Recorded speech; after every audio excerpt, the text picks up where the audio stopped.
Hello minasang! Tara, samahan niyo kami sa aming getaway sa Hiroshima. Children's Day kasi ngayon, kaya i-celebrate natin. At syempre, saan pa nga ba? Kundi sa favorite hangout ng mga kiddos, ang amusement park. Since papunta tayo ng Hiroshima, ay magdadrive pa tayo ng 1 hour para makapunta doon. Meron din namang malapit na pasyalan dito sa amin. Pero kasi doon sa pupuntahan namin ay all-in-one na. Bukod kasi sa may mall na ito, ay may amusement park at aquarium din ito. Kaya siguradong magugustuhan ng mga kiddos. And here comes the challenging part, ang maghahanap ng parking. Oh no! Holiday kasi dito ngayon or Golden Week ang tawag nila dito. Ito yung magkakasunod na holidays from May 3, 4, 5, and 6. Ang May 3 ay Constitution Memorial Day. Ang May 4 ay Greenery Day. At ang May 5 naman ay ang Children's Day na kung saan ay kinuhanan ko ang video na ito. Hanggang May 6 na kung saan ay Children's Day observed. Kaya mahaba-habang holiday talaga. At ito yung pinakagusto ng mga Hapon.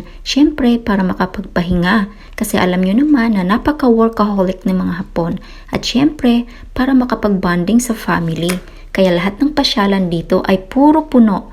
Mostly mga family with kids. Kasi andito nga ang hangout ng mga kiddos. Kaya let's go! Una ay dito kami pumunta sa aquarium or Suizukukan sa Nihongo. Since mainit ngayon, ayan, magpalamig muna tayo. Malamig kasi dito sa loob, gawa ng puro aquarium nga ang mga nakadisplay at nai-enjoy ang iba't ibang klase ng sea life. Under the sea.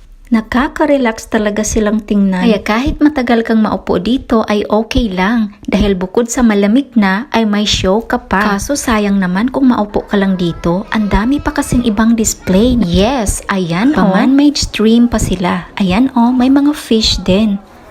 May big shell pa o, at itong jellyfish na kumikinang pa. Yung iba hindi ko na nakuhanan. Nakafocus kasi ako dyan sa dalawang yan. Yan o, yan. At hanggang sa magkayayaan na nga kaming lumabas dahil excited na rin silang sumakay ng mga fun rides. Ayan, andito kami sa pila niyang mini roller coaster na yan. Mahaba-haba din kasi ang daming tao. Mababa lang kasi ito at limited lang yung sakay. Kaya I think safe naman. At pwedeng-pwede ito sa mga batang maliliit. At ayan, may pa-sound effects pa si kuya. At ayan ang view namin sa baba habang pataas na kami ng pataas. Ayan. Smile! Pag ganyan ba namang smile, talagang mapapawi ang pagod. Syempre, happy kiddos, happy mama! Sakto lang din na pababa na kami. Nilalamig na kasi itong isa. Kalimutan kong seaside nga pala ito dito. Parang Mall of Asia ba?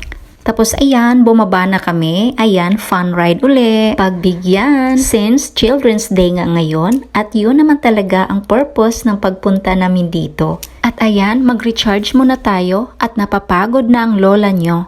Thai hen. At ayan, simpleng katsu set lang, karage, potato, at saka yung rice na parang Filipino style. Pagkatapos nito ay babalik pa kami uli doon para sulit. O diba? And one eternity later. We're ready to go home. Ayan, buhay pa si Inday. Good luck na lang sa antok, Day. Fight!